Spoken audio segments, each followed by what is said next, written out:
बिहार में शराबबंदी को लेकर सियासी घमासान तेज हो गया है। आरजेडी के विधान परिषद सदस्य सुनील सिंह के बयान के बाद ये मुद्दा एक बार फिर चर्चा में आ गया है। सुनील सिंह ने दावा किया कि बिहार में शराब की तस्करी इस कदर बढ़ गई कि स्कूल के बच्चे तक शराब पहुंचाने का काम कर रहे हैं। उनके इस बयान ने सरकार की शराबबंदी नीति पर सवाल खड़े कर दिए हैं। वहीं सत्ता पक्ष ने विपक्ष के आरोपों को सिरे से खारिज कर दिया।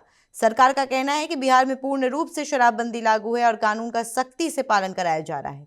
प्रशासन का दावा है कि जो भी व्यक्ति शराब पीते हुए या शराब की ढुलाई करते पकड़ा जाएगा, उसके खिलाफ कड़ी कानूनी कार्रवाई की जाएगी, चाहे वो आम नागरिक हो या कोई खास व्यक्ति।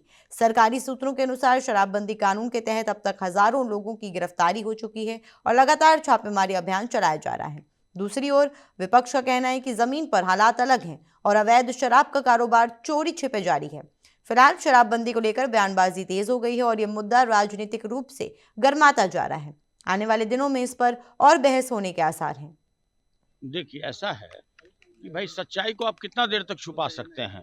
हम तो पहले भी कहते आए हैं कि कोई भी राज्य का जो भी योजना चल रहा है, कोई योजना ऐसा नहीं है जिसमें भ्रष्टाचार नहीं है। बिना भ्रष्टाचार का यहाँ कोई योजना की आप कल्पना नहीं कर सकते। चाहे नल जल योजना हो, रोड हो, पुल पुलिया हो, कोई भी आप योजना की बात कीजिए, सभी जगह भ्रष्टाचार व्याप्त है। कहीं इसमें कोई बताने की जरूरत नहीं।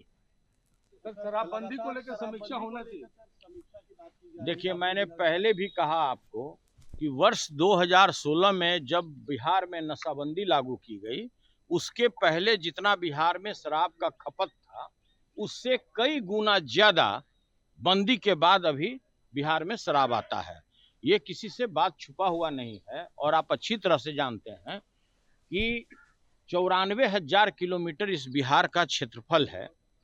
बगल का राज्य उत्तर प्रदेश, झारखंड, बंगाल और एक देश नेपाल, ये बॉर्डर है इतना लंबा चौड़ा, जहां पर कहीं भी शराबबंदी नहीं है। तो आप कभी भी कल्पना नहीं कर सकते कि बिहार में शराब कि इनके नेता और इनके दल के द्वारा इस तरह की कृत्य की जाती है, होम डिलीवरी कराई जाती है। इनको जानकारी है कि कौन कौन लोग होम डिलीवरी करते हैं, कौन कौन से पॉइंट है जहाँ की दारू मिलती है। अगर इन्हें जानकारी है तो क्यों नहीं इन्होंने प्रशासन को आज तक जानकारी दी? आज जो सदन में बात कर रहे हैं, जो मीडिया में कह रहे हैं, इन्होंने प्रशासन को आज तक क्यों नहीं जानकारी दी? अगर इस तरह की कृत्य कराते हैं तो निश्चित तौर पे जो डिलीवरी करेगा उस पर तो कार्रवाई होगी ही, मंगाने वाले के ऊपर भी कार्रवाई की जाए। मुरारी जी, आपके नेता भी मान रहे हैं बिहार में जहरीली शराब पीने से मौत हो रही है।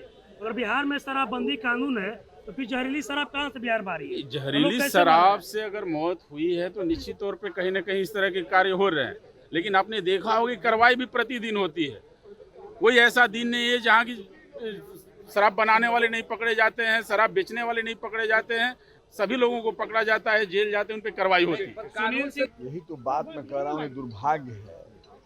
यही उनको काम करने के तौर तरीका से, उनके चाल चलन से बिहार के लोगों ने उनको निपटा दिया है। मैं आज भी कहता हूं कि कहीं न कहीं लोग गड़बड़ लोग है। जो ये लोग कह रहे हैं इसका मतलब खुद ये लोग गड़बड़ है। अगर ये हम घर को साफ करना चाहते हैं, घर में बैठा गंदगी करेगा तो कहीं नुकसान होगा ही। ऐसे बिहार में नुकसान हो रहा है। ऐसे लोग गड़बड़ हैं जो गड़बड़ करते रहते हैं। मैं बताना चाहता हूँ, कानून बना हुआ है, ये भी आप जानते हैं। जो गड़बड़ किया है, गाड़ी से किया हो या सामने पिया हो, लेकर पकड़ा गया हो, जेल जाता, बचता नहीं है। ऐसे लोग गड़बड़ करेंगे तो वो लोग भी जेल जाएंगे। समर्थन में है और जो इस तरह की बातें बोल रहे हैं उसी चरित्र के लोग हैं। उनको ये पता है कि शराब कहाँ मिलता है, उनको जानकारी है, उन्हीं के लोग बेचते होंगे, उन्हीं के लोग। लेकिन दूसरा सवाल मुख्यमंत्री आवास के सामने जो राजेंद्र बाबू का मूर्ति है, राजभवन भी वही है, उन्होंने कहा कि वहाँ शराब का डिलीवरी पॉइंट है। बच्चे बैग में अधिकारी लेते हैं। उनको पता है तो उनको पकड़वाना चाहिए था। वो तो समर्थवान व्यक्ति है, उनको पकड़ के लाना चाहिए था। हिम्मत तो जुटाए लाए वो पकड़ के। सरकार कार्रवाई करेगी, सरकार पूरी तरह से गंभीर है। विधानसभा के लाए पकड़ के लाए, पता चल जाएगा तो क्या करेंगे हम लोग। सरकार पूरी तरह से इस तरह के मामले जब आएंगे, सरकार पूरी शक्ति के साथ सजा देने का काम करेगी।